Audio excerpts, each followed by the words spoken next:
So if my Firebird has Camaro seats, then what Camaro has my Firebird seats? Hello, ladies and gentlemen. In this episode, we're going to take a little bit of a sidetrack and work on a little mini side project. Here with me is my 96 Firebird Base model, and we're going to be doing some interior modifications, or improvements, I would say. So in my Firebird here, it's just a base model Firebird, standard 5-speed manual, 3800 series V6. When I got the car, it did not have the proper seats. Had the back seats, black leather, black seats, ebony I think is what they call it, out of a 93 to 96, I believe, Camaro. They're not bad seats by any means. They look good and everything. But it had front aftermarket racing bucket seats. They look ridiculous. They're super uncomfy. So I took those out and put in some 94 Camaro base model seats from a similar standard car. They call these the zebra pattern. Zoom into that. I actually like them. They're very comfy, and I'd say they're almost comfier than the leather Camaro seats of the same year. But as you can tell, they just don't quite match the car. I mean, we walk up, gray on black, on black. Originally, I'm sure this car would have had black cloth seats originally, but which are perfect. I would have been completely happy with those, but I guess whoever owned it before me wanted to get rid of them. And that's pretty crazy because this car only has 90,000 miles, so between its small mileage lifespan, it's already been through almost 3 pairs of seats. And today, we're actually going to change that. This here is my brother's 01 Firebird Base automatic.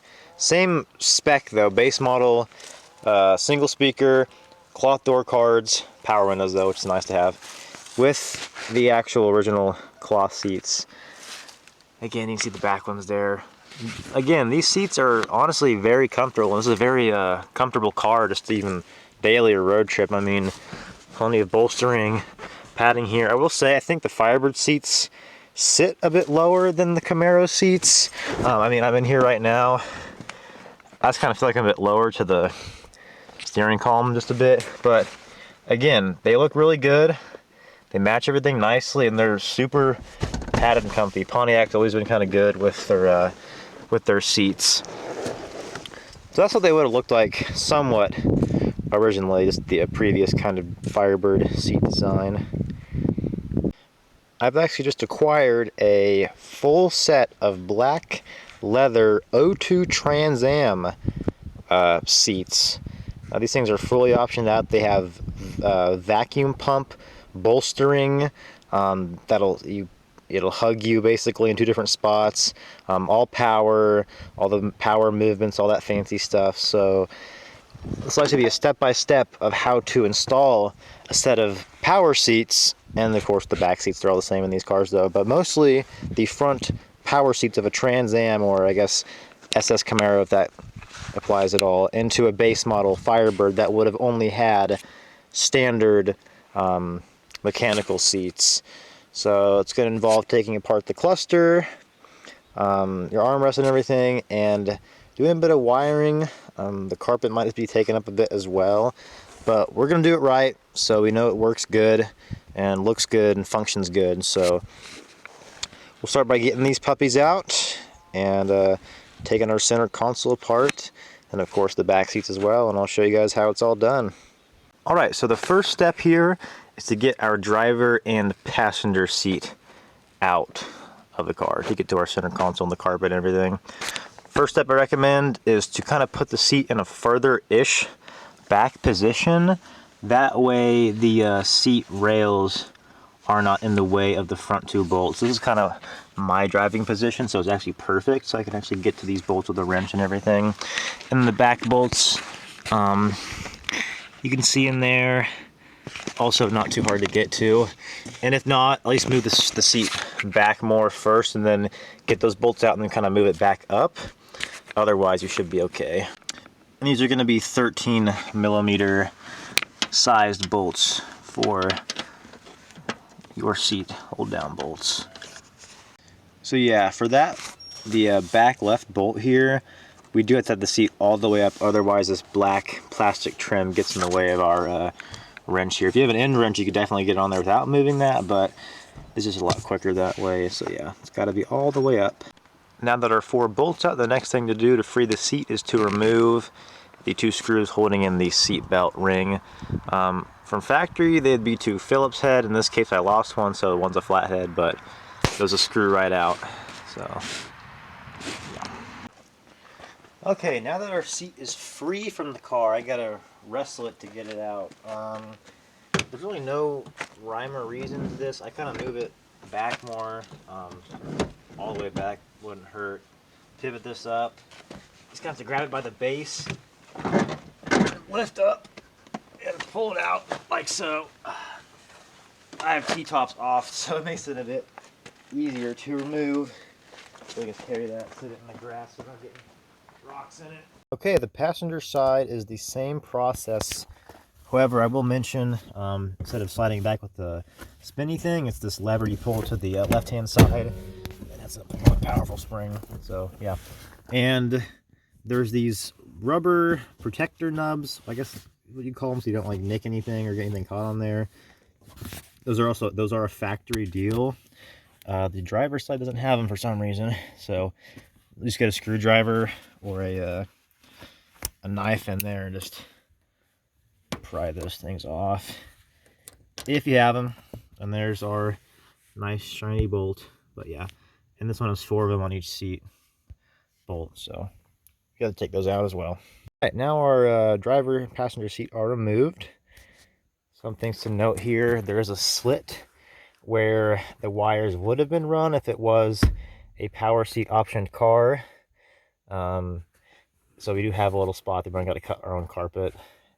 I guess instead of just making individual carpets for just the power seat models, every car, every Camaro had the slits for those options there.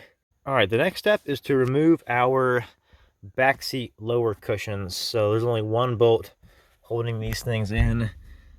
Gonna be right down there, and that's also a 13 millimeter, so it's pretty convenient that they're all the same size. Good on GM for that. So I'll take those things out and then move on to the backrest portion. These come out they simply just lift out. The only thing holding them to the whole car is this kind of little metal hook that hooks through, and the bolt goes through that into that right there. Some things to note about the Camaro Firebird F-body seats: 82 to 2002 are all compatible, supposedly, unless you have the ones that split down the middle from the 3rd generation. But for the most part, from what I understand, all the back seats are compatible, and so are the front seats. I've heard maybe 1 or 2 exceptions due to heights of the bolts, but they're all compatible. So if you wanted to have 02 Firebird seats in your 82 Trans Am, you could probably make that happen, and they probably wouldn't look too bad. But yeah, so cushion just lifts out like so, and they weigh literally nothing. They're just packed with foam, and they're pretty comfy too. So last but not least, we have the back cushion part here. So first thing we gotta do is pull down the 2 tabs on each side and bring the seat down here towards us. I just really like these seats for that. They're very easy to store a lot of stuff in these cars if you needed to for a road trip or something. So first thing we have here is our seatbelt rests, which are held in with these 2 Torx bits, which are going to be fun to remove. Taking that out will free up that section there, so that'll be free there. And the last thing to do is to get down there to another, looks like another 13 millimeter, and remove those, and those hold the bottom hinge pivot down in there. And then this back seat section will be freed up for us, so I'll do that here real quick. There's what that looks like when it's unbolted. It just literally hinges on that flimsy little thing, and then it hooks in down there. Same deal on both sides. So now we're free, besides our Torx bits on our seat. Other thing to mention about the seatbelt holding Torx bits: if you don't have a Torx bit, find a flathead that fits in between the Torx sections, and you can actually break this loose I already got the other side out using this, so if you haven't got Torx bits on you, find a flathead that fits, you make it work. All right, all the seats are out of the Firebird. The Camaro seats are out of the Firebird. And we are ready to start taking apart the center console. I'm going to find a spot to put those so they're not this exposed to the elements. And then we'll find the first couple things here to get this out. And then we can start routing our hoses and wires and find a good spot to get a power and ground from. But otherwise, that only took about not even half an hour to do all that. So with simple tools too, so not too bad. Okay, so the next step here is to remove our center console.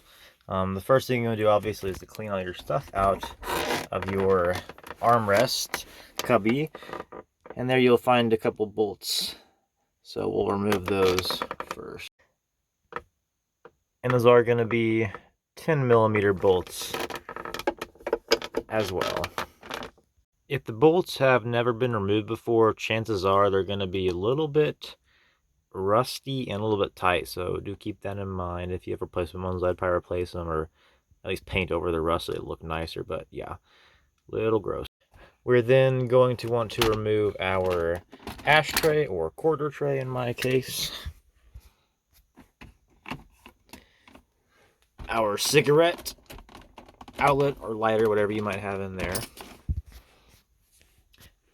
our shift knob, our shift boot. Be careful not to break this because it only goes in one certain way and they're a little fragile. Helps if you put it back in first gear. As you can see, mine's already been broken before, so that kind of sucks. Take it back out of first, or closer. All right, the next thing you're going to want to do is to remove this entire plastic. You can see there's two different plastic materials here. The best way I found to do it is to be very careful, but flip this up, kind of grab on here and pull from the back, and it should clip out like so. That way you get some more access to your remaining screws. Make sure to take out your light as well. Also remember to take out your cigarette lighter, your ashtray bulb if equipped. I also did find that mine has never worked, and what do I find?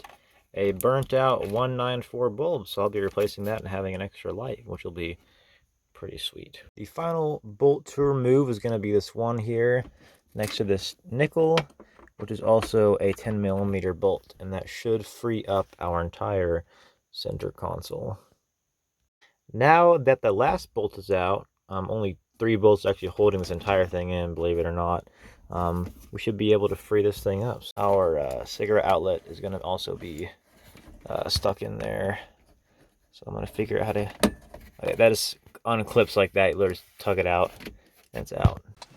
We are now onto the removal of the center console. Now if you go online and try to find any forums or anything that discusses the removal of this, there's not a lot of information. Most people say, oh, just pull the dash off, right? Well, on the Firebirds, it's all one big molded piece. On the Camaros, you could just take out this one bezel and pull it out easy peasy. So my car's a standard, so not an automatic, so I don't have to deal with any of that stuff. But if that were the case, you just pull the shift knob off and that front case off and expose it like this. So what I found works the best, I thought about unbolting everything here, but what I found works the best is to lift it up as far as you can from the back, pulling this up a little bit, as high up as it'll go.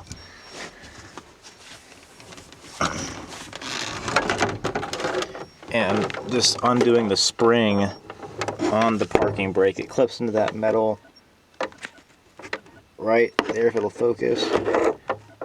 Right where the cable, right above the cable there.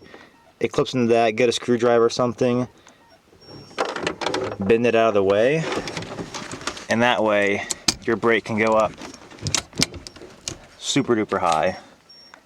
And doing that allows you to just pull this whole damn thing out without messing anything up too bad. And that is how I figured it out. And when you're done, oh shit, make sure to put that back down. Make sure your car's brakes aren't stuck on. If they are, it's another thing you gotta deal with. And then eventually you'll have to fight the spring to get it back on. But as you can see, I am pulling out with my hands and I can move it pretty good. So if you have any pliers or something, you can just pull it back and lock it in this tab right there. So that's what I would do. And if you can't do that, lift up as much as you can, pull the spring brake out of the way, and just try to take those 2 bolts out and just make this whole assembly loose. Alright, the next step here is to snake the wire down through the carpet. Originally from the factory, this whole ABS or the airbag module have to be unbolted. It's these 2 bolts here. It looks like, well, maybe it is only 2 bolts. Anyway, that would come out, and this wire would go actually down and underneath there, but because of my battery hasn't been disconnected, I don't want to set my airbags off by accident, so I'm just going to snake it below the e-brake. There shouldn't be enough tension here for that to crush the vacuum lines or anything, so we'll get that started and route it down through. So while dragging the wires, the wire and vacuum line through the carpet, I actually felt something kind of blocking my way, and I pulled it out. It looks like it's a factory original power and ground wire for what would have been the original power seat option. And someone cut off the old connector anyway, but this one's also been rusted. Some corrosion happened there, and this whole plug is toast, so I'll have to wire in or to splice it directly. But yeah, evidently, at least this 96 would have had a power and ground wire just in case there was a power seat option, or in case you wanted to add them. So if you have an old enough car like this, I would definitely check and see if yours does. Otherwise, I was thinking about wiring it with something maybe like the cigarette outlet over there. That's a good power and ground, and maybe one of these light wires for one of our glove box lights or something. But yeah, so good news for me. I'm going to make sure these actually have power and ground, make sure the corrosion doesn't go back far enough where I splice, and should save us some hassle. Okay, here I have the driver's seat kind of in the car just to see if anything worked here. So if you do run your wires, you don't need to have a whole bunch of length, because the vacuum hoses on the seat are already long enough to plug in just okay. So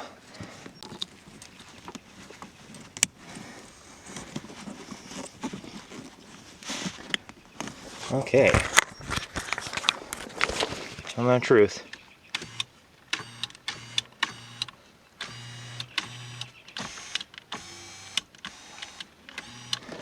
Well, you know that works for a fact, guys. So that being said, I'm gonna start cleaning up my mess, and while I'm here, I'm just gonna kind of vacuum out the carpet and everything, kind of clean up the plastic after that happened, and then get this thing out and yeah, finish this job up. Alright, here are our O2 Trans Am seats. The back, or the passenger side seat, is downstairs right now, but here's the back seats. I got the leather all cleaned up, restored. Looks pretty dang good, I would say. This middle part's like a slightly different material from the outside, so it all matches. Here's the more important thing for driver's seat. It's a little beat up in a couple spots, but if push comes to shove, an upholstery shop can just take care of that. So here on the sides we have our lumbar controls. So doing this there's a vacuum pump underneath the seat, we'll see here in a sec, that fills up the air that hugs these things two together. It's like an airbag in there. Hopefully it works. They said it worked, but we'll see. And the passenger seat has the same thing. It doesn't have a power back forward tilting option. Manual back and forth and up and down, but it does have these. How that works is there's this special harness that you need, or if you don't have this, you can actually just do some wiring. That's originally what I was going to do until I figured out that we had the harness. That basically brings power and the controls from one side to the other seat via these other cables here. Then there's a power cable at each spot in the carpet. And then there's these vacuum lines here that connect in, they plug into each seat. The pump from this seat pumps into the other seat, so we have to run this beneath the carpet for it to actually work properly. Otherwise, if you didn't have this, you could just cut your own vacuum lines and squeeze them on there. It would work just the same. But we have an OEM harness here, so we're going to use it. Okay, here we are underneath the driver's side seat. So here is our power controls here.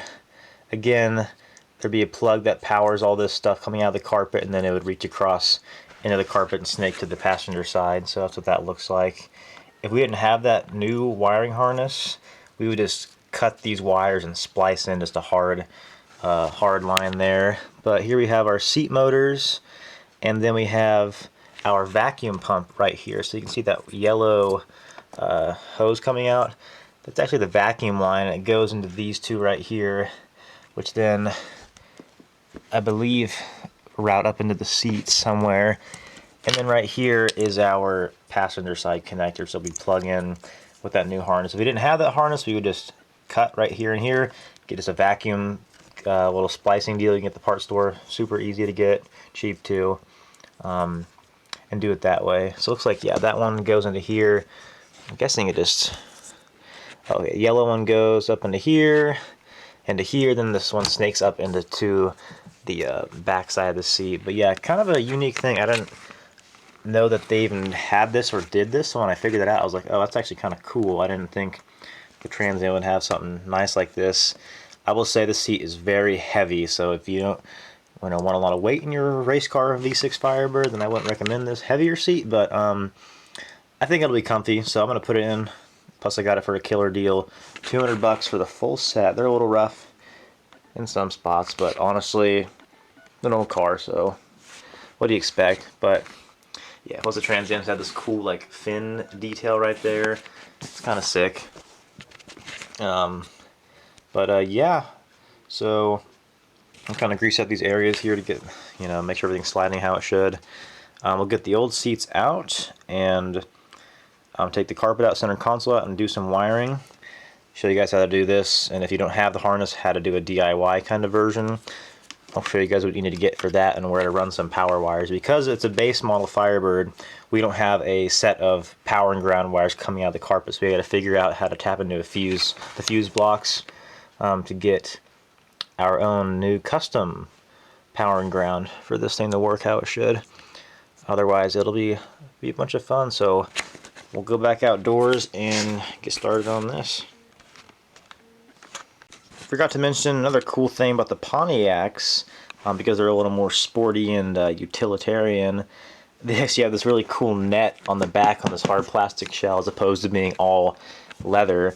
And I actually kind of like this more because I don't know about you guys, but I like my OEM radios and I got a bunch of CDs. So I could probably fit, I don't know, 8 or so CDs right in the back of the seats. And the passenger seat has one too, so I got some extra storage, which I will not complain about one bit.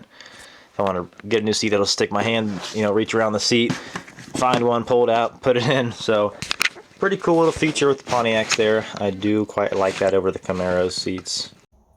So basically, you lift it all the way up with the cable unhooked. You want to kind of put it in an angle and it will go down. It'll squeeze this part really bad. So to be careful with that, and you might want to tape this off in case it gets scratched up. Mine got a little scratched up, but that's okay. Anyway, it's back in the car.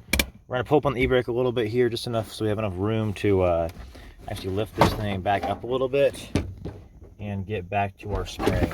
In fact, we can actually almost reach it just by lifting it up from over here. Getting in from the top, you can see there it is. So we're gonna want to pull this back to make contact around that hook back there. I have a pair of vice grips here. That's what I'm going to use to clamp down around that. And then you just want to go to the vice grips, and the e-brake is back on. And now it should spring back into place like so.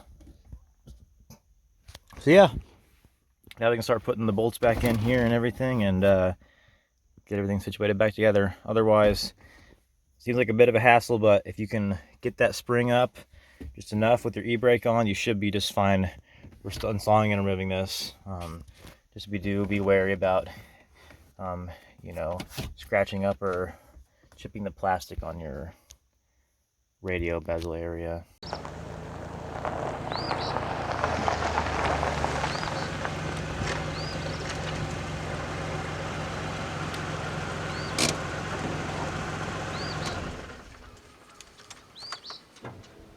Hello everybody.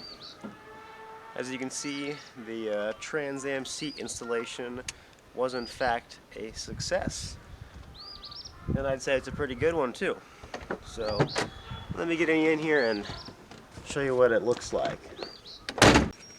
So here we have inside the Firebird our new black leather O2 Trans Am seats. And I don't know about you guys, but I think they look way better in there than the old gray and black Camaro seats. Even if there's some, you know, damage here on the driver's side, they still look really good. I mean, they just match the car way better, black on black and everything. I mean, even from a distance, it just looks way more uniform and sporty, I would certainly say. Get a passenger side shot here. So yeah, not too bad either.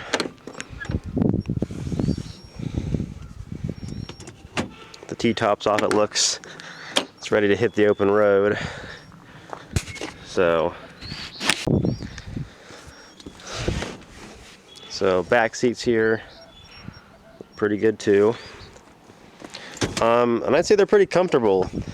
So as I mentioned earlier, the passenger seat here has no power controls. It's still the old lever on the side that swings to pivot it back, and then there's one on the side to adjust back and forth, which is, you know, it's okay.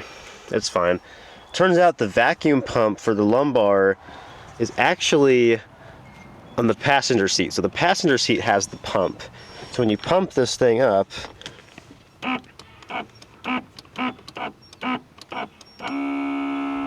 so holding it down does the lumbar. So this side here pushes back on the lumbar, then pushing it up deflates it,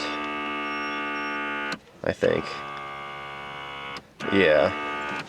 So that deflates it. And this one here squeezes, and it's maxed out there. These two together is bolstering. So it's actually, if I was bigger, it would squeeze me more, but I'm not very big, so as you can see, it kind of move. So yeah, it's kind of cool. Kind of a cool touch. This seat sits normal, I would say. So not too shabby. However, the driver's seat, I will say, definitely sits the highest I've ever sat in an F-body, and I have it all the way down.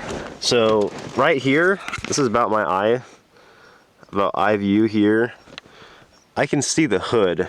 On my Camaro, I never was able to see the hood. I almost felt like I was almost level with the dash, just about. And mind you, this is the seat sitting the lowest it will go. I'm not really used to this, so it's kind of new for me to sit this high on an F-body. I don't mind it at all. I mean, it's kind of nice being able to see the hood for once to kind of know where I'm going, but I'm just so used to these cars that it's not really a big deal. But yeah, it definitely does sit the highest out of any seats I've sat in. And this one is power, so back, forward, tilt up. So, but this is you know, that's manual, so whatever. Not a big deal, like I said. Yeah, it's kind of things you gotta get used to with these seats. Didn't think this would be what I'd be expecting, but like I said, it's not bad, and it's pretty comfy. I mean, I'm sitting back here, I could road trip this all day long, so it's definitely not a uncomfortable seat. Yeah, it's a little old, a little blown out here, but how they are. And same deal, lumbar, and this thing squeezes you as well, and then the lumbar in the back too. So you hear the pump running over there. And it deflates over time. I've had these for about a week now. You can definitely tell it deflates. This deflator button's not working for some reason, but it'll go away after about a week, I'd say. But yeah. Altogether though, if you can get yourself a set of Trans Am seats for a reasonable price, I definitely recommend them. They just do the look. You know, they look good. They're pretty comfy too, so we'll see how they last for, you know, however long I have the car for, hopefully for a while, in comparison to my old Camaro seats. But yeah, altogether, I'd say that's a pretty successful installation. So we'll catch you guys in the next episode, and we'll see you next time.